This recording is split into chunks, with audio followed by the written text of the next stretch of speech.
Elsewhere this week, some great statistics were announced in that, where at Category 3 level, our academy continues to be the #1 academy at producing players. Across the 72 was second, and the 92 were third at producing players. They're just amazing statistics, aren't they? They're amazing when you consider that the productivity, is breeding sustainability in the first team, and there's a clear path through.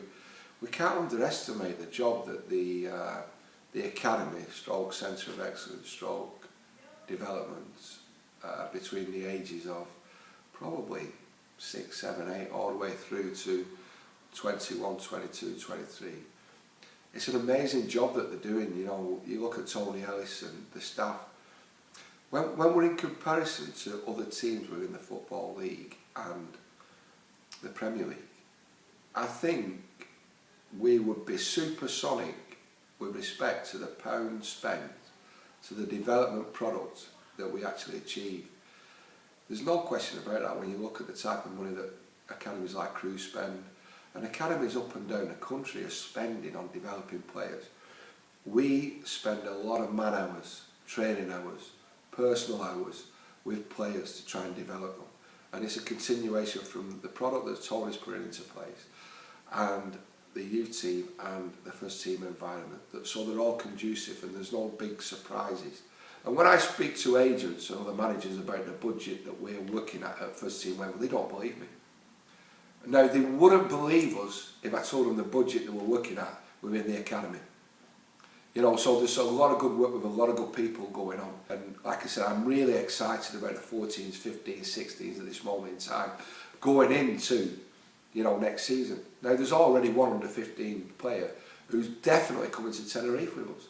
And when you look at the likes of Aaron Morley and the continuation of Jamie Allen, Callum Cowan, Scott Tanzer and the rest of them, we are going to sustain this productivity line. And even if we was to get a lot of money from transfer fees, whether Scotty Hogan was to go or not, or we sold another player, we would still continue to sustain the productivity line that we've got at this football club. In terms of the 15s, they've done really well in the Floodlight Cup as well. Have you been keeping an eye on their progress in that one? Because I think they've got a very good chance of getting through to the knockout stages. Yeah, of course we do. Tony Ellis is part of our environment every day, so we know what's going on. We're always planning.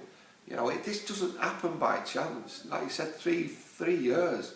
The productivity line over the last 3 years has been incredible, and it's getting stronger and stronger and stronger.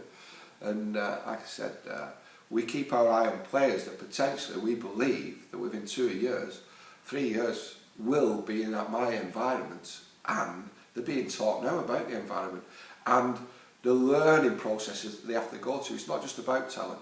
We have to win.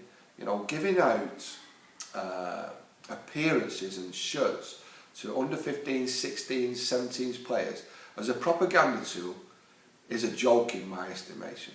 You have to give these players their opportunity to win football matches.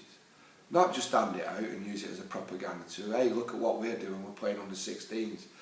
Now that is foolish and foolhardy, because that can really upset a young player's psychology. There has to be a process.